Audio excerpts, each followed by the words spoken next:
Stranded ang mga pasahero sa ilang ruta sa Maynila at Parañaque sa gitna ng tigil pasada laban sa PUV Modernization Program. Pero ayon sa LTFRB, hindi ang tigil pasada ang dahilan kaya nahirapang sumakay ang mga commuter. Saksi si Oscar Oida.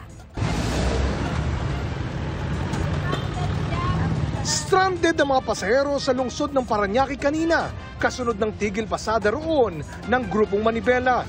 Ayon sa Manibela, daan-daang jeepney ng kanilang Parañaque chapter ang hindi bumiyahe bilang pagtutol pa rin sa PUV Modernization Program. Para makita nila ang kakulangan ng sasakyan.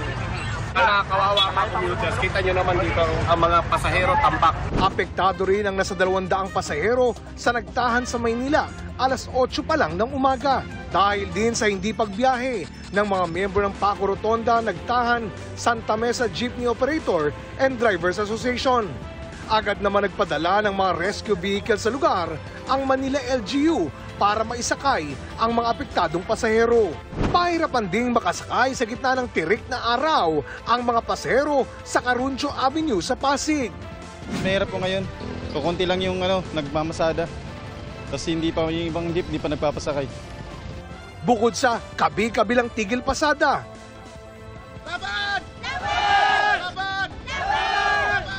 nagkasari ng kilos protesta ang grupong Manibela.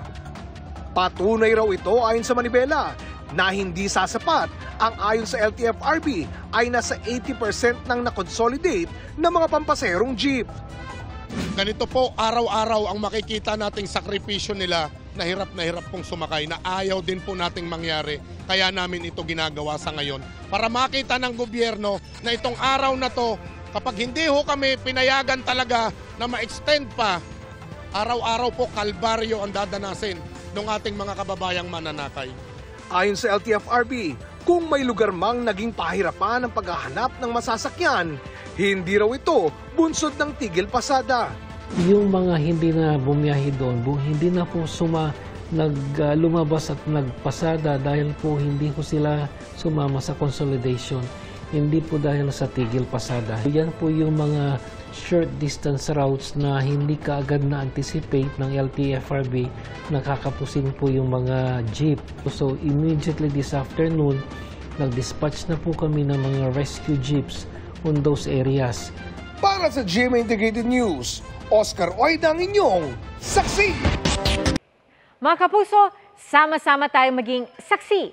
Mag-subscribe sa GMA Integrated News sa YouTube at para sa mga kapuso abroad, samahan niyo kami sa GMA Pinoy TV at sa www.gmanews.tv.